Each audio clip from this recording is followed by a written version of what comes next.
Сократ. 3 мудрых совета. Один из учеников Сократа как-то обратился к нему с просьбой. «Ты ведь очень умен и все знаешь. Посоветуй, где мне раздобыть столько денег, чтобы жить в довольстве и ни в чем не нуждаясь?» Сократ сказал: «Займи столько, сколько тебе нужно». «Но мне нужно очень много денег. У кого же мне занять такую большую сумму?» «У самого себя», — ответил Сократ. «Как это у самого себя?» — не понял ученик. «Очень просто.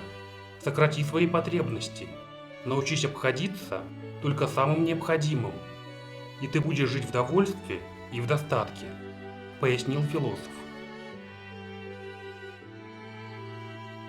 Другой ученик тоже спросил Сократа: «Учитель, ты всегда всем доволен, бодр и весел.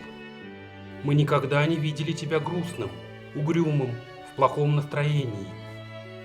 Посоветуй, как устроить жизнь так, чтобы избегать печали, горести и заботы, которые угнетают человека». «Все дело в том, что я не имею ничего, что боялся бы утратить», — ответил философ. «Именно поэтому я всегда спокоен и не отягощен никакими мрачными мыслями». Но кроме друзей и учеников, у Сократа были и враги. Философ не боялся говорить правду, когда видел ложь и несправедливость. Сократа обвинили в том, что он учит плохому собирающуюся вокруг него молодежь. И суд приговорил его к смертной казни.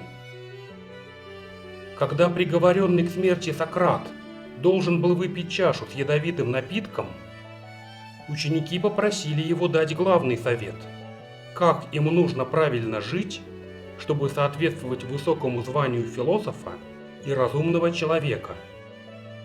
«Нужно всегда заботиться о том, чтобы все время делаться лучше, чем ты был раньше», — ответил философ.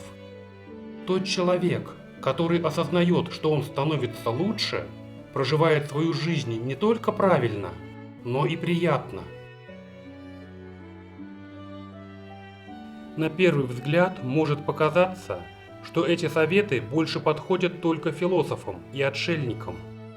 Но на самом деле это не так.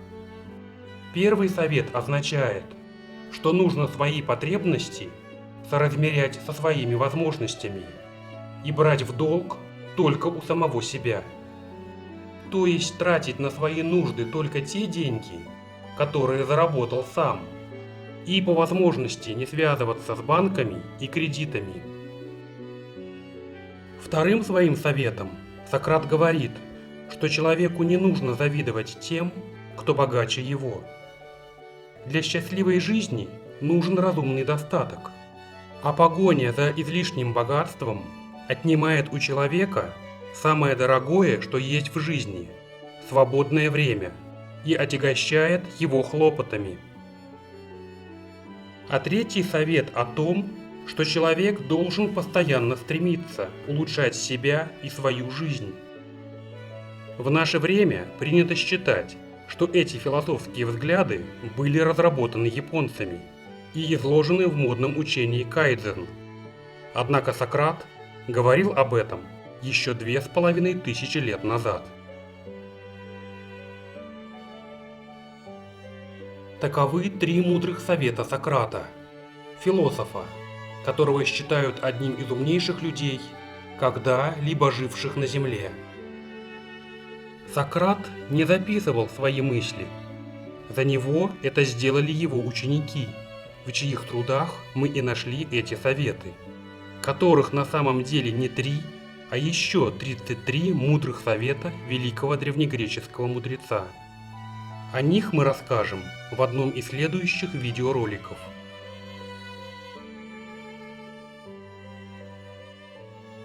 Ставьте лайки, подписывайтесь на канал. Спасибо за внимание и до новых встреч!